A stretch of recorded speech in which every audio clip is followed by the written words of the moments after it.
All right, guys, we're back. You're at the bunker. I'm Moto.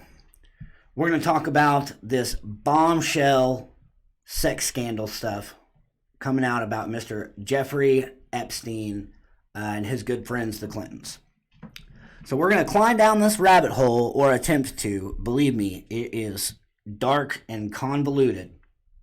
But we will start in 1973, where Jeffrey Epstein was a humble math teacher, eventually hired by a prestigious private school in Manhattan by, get this, the father of Trump's Attorney General, Bill Barr. So William Barr's dad hires Jeffrey Epstein, a math teacher, to come and work at a private school in Manhattan. We'll fast forward a little bit. I just wanted to toss that in there because I found it extremely concerning that somehow or another all of these people keep ending up tied back together at the hip. Another person in Trump's cabinet who is tied into this Epstein debacle is Trump's labor secretary, Alex Acosta, who is responsible for a very light sentence that Epstein got back in, I believe it was 1993. I could be wrong about that, and I am going to double check. But the Miami Herald recently published an article that renewed a lot of interest in this. And essentially, after being found guilty of seducing and trafficking and abusing underage girls, Jeffrey Epstein was sentenced to 13 months of jail at night. So he had sleep duty at the jail.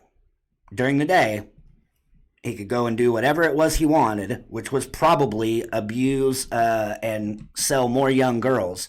But at night, he had to come and sleep there.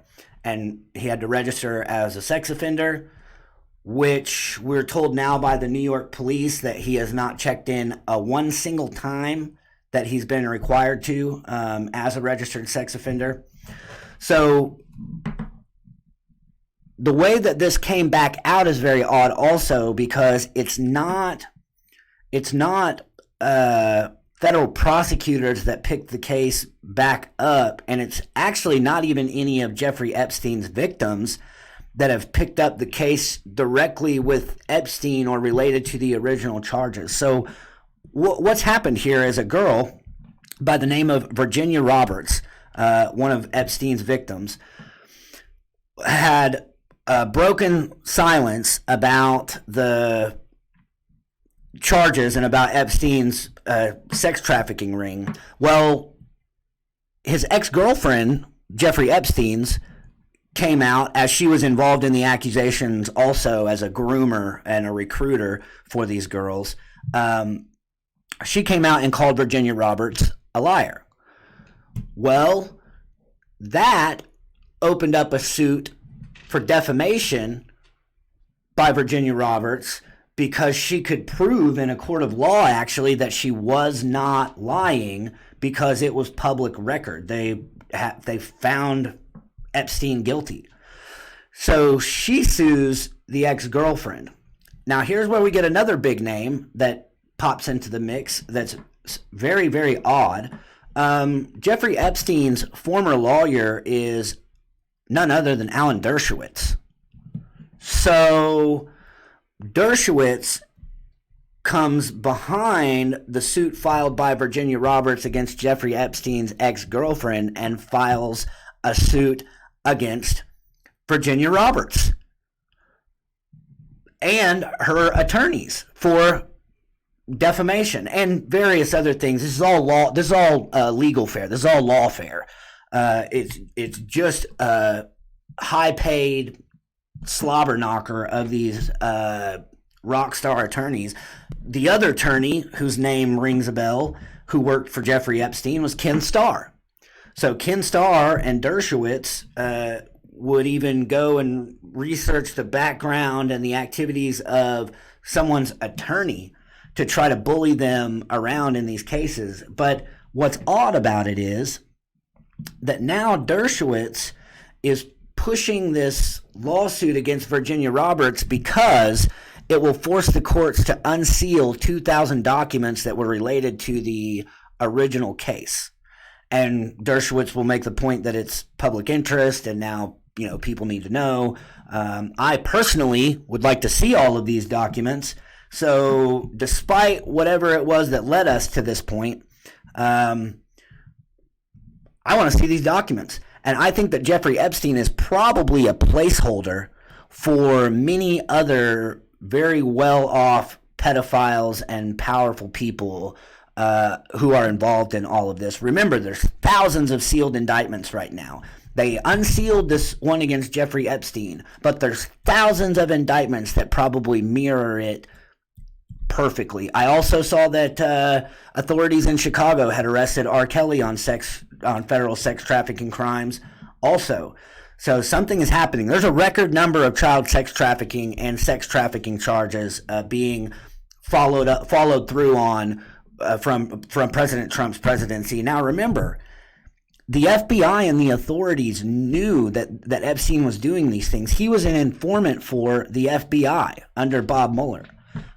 So this big incestuous cesspool of people just keeps tying its ends together. And a lot about what you're hearing in the news, Pedo Island, Little St. James. It's an island that Epstein bought in 1998 for $7.5 million, almost $8 million. President Bill Clinton has made multiple trips to what's referred to even by locals and people that work there as Pedo Island.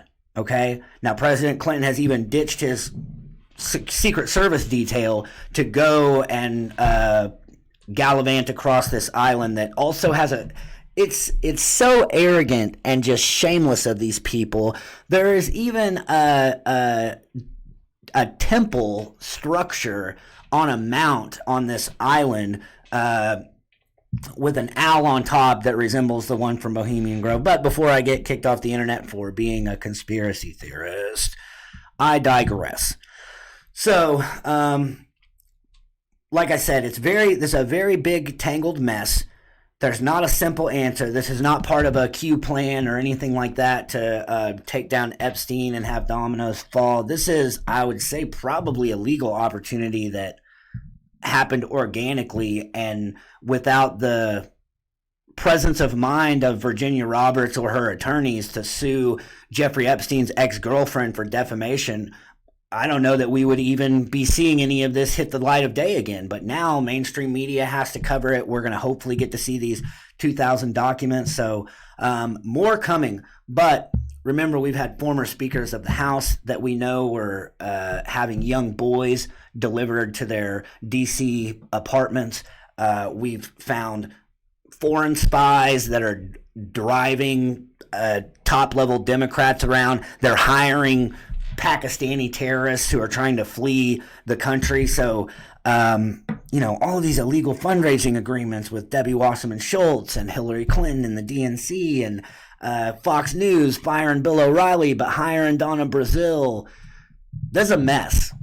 And the only place that you're going to get information that is not corporate filtered that might give you a chance to tie all these dots together and get the whole picture in focus is alternative and citizen journalism places like this.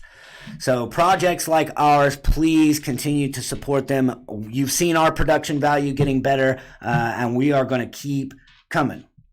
So we're going to take another break, but when we get back, we're going to talk a little bit about stuff that's happening here in Oklahoma, stuff that's happening in the Republican Party, and stuff that's happening for us, Oklahoma Taxpayers Unite, and the grassroots. So we'll see you guys when we get back.